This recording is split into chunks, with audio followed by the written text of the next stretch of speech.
दादाजी की आज मैं खड़ा हूँ उदयपुर ज़िले की गोगुंदा तहसील के 10 किलोमीटर आसपास एरिया में।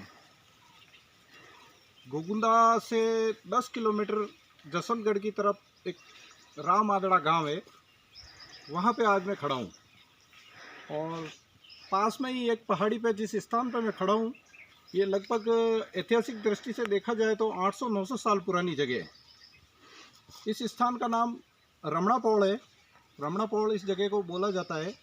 पुरातन काल में जब ये राणा लाखा द्वारा ये जागीरी जब मिली थी, उस समय में इस स्थान पर हाथीबंद ठिकाना था। राव वीरनाथ जी को जो ठिकाना उस समय यहाँ पे मिला था राव मादड़ा का, उस समय हाथीबंद ठिकाने से नवाजा गया था। और ये रमणापौड़ जो स्थान है, यहाँ पर हाथी बंधते थे उस समय में। जो मेवाड़ महाराणाओं की सहायता में रहते थे उस समय की युद्ध काल में जब ज़रूरत पड़ती थी तो यहाँ से हाथियों की उपस्थिति रहती थी।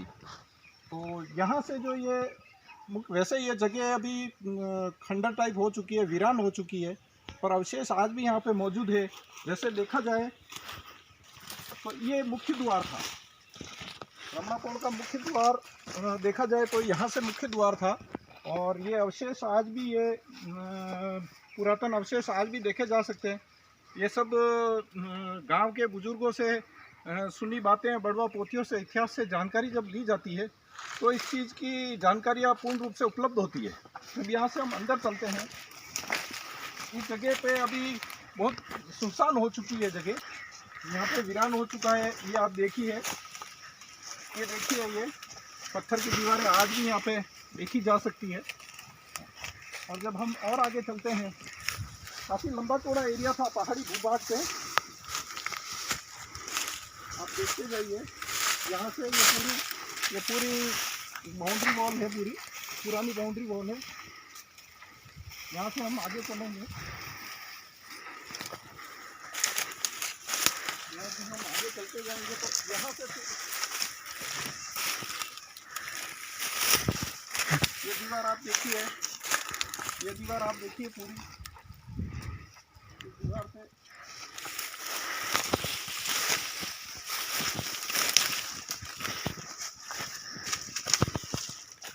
ये दीवार पूरी, आप ये अवशेष देखे जा सकते हैं। ये पूरी दीवार आप देख सकते हैं, ये सलंग पूरी लंबी दीवार है। और ये पुरानी कोट है जो आज भी इतनी मजबूत है कि 900 साल 800 साल पुरानी होने के बाद भी इस दीवार पे कुछ भी आज नहीं हुआ है। और यहाँ से अब हम यहाँ से ऊपर महादेव जी का स्थान है। और अभी फ़िलहाल गांव जो है वो उस तरफ बसा हुआ है, नीचे पहाड़ी से नीचे की तरफ ये चामुंड माता जी का स्थान है।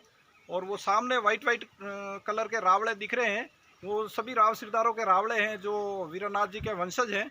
और इस तरफ नीचे एक जो कूड़ी बोलते हैं उस स्थान को, रतन सिंह जी का रावड़ा है इधर नीचे ही, कूड़ी बोलते हैं उस स्थान को। ये उनकी पूरी जागीरी, इस तरफ भी खेतीबाड़ी पूरी यहाँ पे है। और इस इतिहास की जानकारी मुख्यतः ये देखी जा सकती है कि मुख्य जानकारी यहाँ की ये मिलती है कि इतने लंबे चौड़े भूभाग पे ये हाथीबंद ठिकाना बना हुआ था और वीरनाथ जी का निवास स्थान था।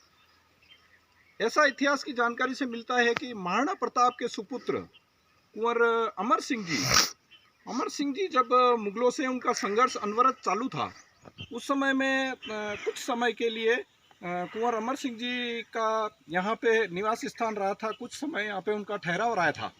उस समय में इस गांव के ही दो सिरदार भाणदास जी और सुजानदास जी, उस समय में उनके साथ में उपस्थित थे और यहाँ की जिम्मेदारी उन्होंने निभाई थी। और यहाँ से भूमठ की कनेक्टिविटी भी बिल्कुल नज़दीक थी।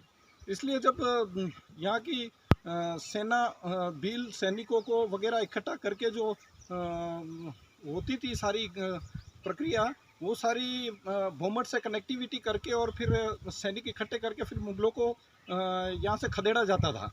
तो इसी कारण से इन अरावलियों की, इन पहाड़ियों की वजह से ही मुगल कभी भी मेवाड़ की धरती पर अपना शासन स्थापित कर ही नहीं पाए। और महाराणा प्रताप ने जिस तरह संघर्ष किया उसी तरह उनके पुत्र अमर सिंह जी भी अनवरत मुगलों से संघर्ष करते रहे और उन्हें खदेड़ के ही उन्होंने अपना काम पूरा किया। तो भानदास जी और सुजान दास जी उस समय में यहाँ पे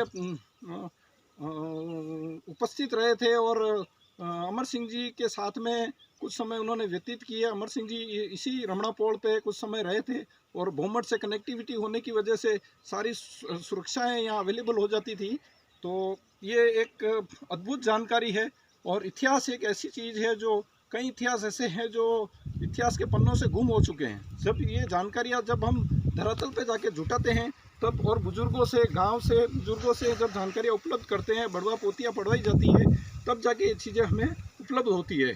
मैं मंगल सिंह राव माजड़ा, जय माता जी की।